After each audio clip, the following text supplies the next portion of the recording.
శ్రీమాత్రే నమః. ఈరోజు వచ్చేసి చిక్కుడుకాయ వేపుడు చేసుకుందామండి. ఇదిగో చూడండి, చిక్కుళ్ళు గిల్లి పెట్టుకున్నాను. ఇవి మనం పారించుకోవాలి. ముందు వాటర్లో వేసుకుని ఉడికించుకోవాలండి. ఉడికించుకున్న తర్వాత మనం పోపులు వేసుకుంటే వేపుడి రెడీ అవుతుందండి. ఒక 2 నిమిషాలు మనం మూత పెట్టుకుంటే బాయిల్ అవుతాయండి. బాయిల్ అయిన తర్వాత వేపుడికి అన్నీ సిద్ధం చేసుకున్నాము. ఉల్లిపాయ అన్నీ కూడా కట్ చేసుకోవాలండి. కట్ చేస్తాను. ఈ లోగాలో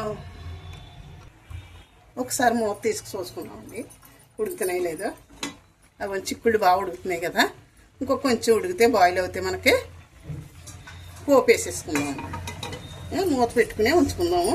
మూత పెట్టుకుంటేనే బేగా బాయిల్ అవుతాయి. మనకి ఉడికేయండి, ఉడుకుతున్నాయి, ఉడికిపోయండి, బాయిల్ అయిపోయాయి. ఇప్పుడు మనం ఏం చేద్దాం అంటే అండి, ఇవి పక్కన పెట్టేసుకుని పోపు వేసుకున్నాక గిన్నె పెట్టుకుందామండి. పక్కన పెట్టేసాను, పోపు వేసుకుని గిన్నె పెట్టాను. చూడండి, గిన్నె బాగా బాయిల్ అయితే బాగుంటాయండి చిక్కుళ్ళు. ఈ ఏగడం ఇది ఎక్కువ విందంటే బాగా బాగుంటాయండి, చాలా బాగుంటాయి చిక్కుళ్ళు. చూడండి ఎలా ఉడికాయో చూడండి, చాలా బాగా ఉడికాయండి, బాగా బాయిల్ అవ్వండి. 1 నిమిషం వేగితే సరిపోద్దండి. మనకి ఆయిల్ కాగాలి కదండి పోపు వేసుకోవడానికి. ఆయిల్ కాగిన తర్వాత వేసుకుందాము. చూడండి, ఆయిల్ వేడెక్కిందండి. ఇప్పుడు కొంచెం మినపప్పు వేసుకుందామండి. బాగా వేడిగా ఉంది, వేడెక్కింది. కొంచెం జీలకర్ర కూడా వేసుకుంటామండి. ఇంకో కచ్చా పచ్చా దంచుకున్నానండి. వెల్లుల్లి రేఖ వేసుకుంటున్నాను. ఎండుమిర్చి కూడా కట్ చేసుకున్నాను. పచ్చిమిర్చి వేయనండి.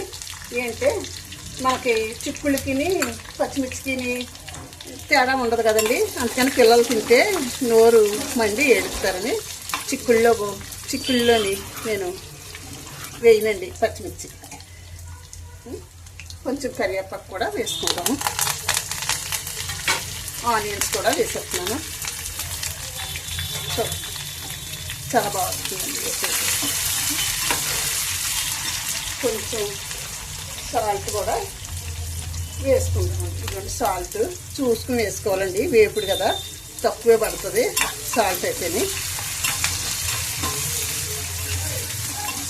చూడండి, ఈ చిక్కుళ్ళు వాటర్ తీసేసుకుని ఇలా పెట్టుకున్నానండి.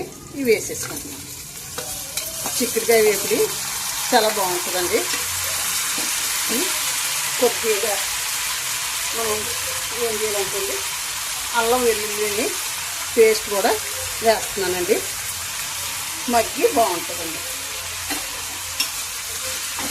మంచిది కూడా, చాలా బాగుంటుందండి చిక్కుడుకాయ వేపుడి. పప్పు బీరకాయ ఉండానండి. ఈ పప్పు బీరకాయకి దీనికి బాగుంటుందని చిక్కుడుకాయ వేపుడి వేపుకున్నానండి. 1 నిమిషం మనం మూత పెట్టుకుంటే మనకి ఇవన్నీ పోపులన్నీ స్మెల్ అంతా పడుతుందండి. మూత పెడతానండి 1 నిమిషం. వేపుడి రెడీ అయిపోయిందండి. చూడండి, చాలా బాగా వచ్చింది వేపుడు అయితేనే. చాలా టేస్టీగా కూడా ఉంటుంది చిక్కుడుకాయ వేపుడి. ఇలా చేసుకుంటే పిల్లలు ఇష్టంగా తింటారు. బాక్సుల్లోకి కానీ లంచ్ బాక్సుల్లోకి కానీ బాగుంటుందండి. ఆఫీస్కి వెళ్ళే వాడికి చాలా టేస్టీగా ఉంటుందండి. ఇలా అల్లం వెల్లుల్లి పేస్ట్ వేసుకుని చేసుకుంటే చాలా బాగుంటుందండి చిక్కుడుకాయ వేపుడు. సరే అండి, ఉంటానండి. శ్రీమాత్రే నమః. శ్రీమాత్రే నమః. శ్రీమాత్రే నమః.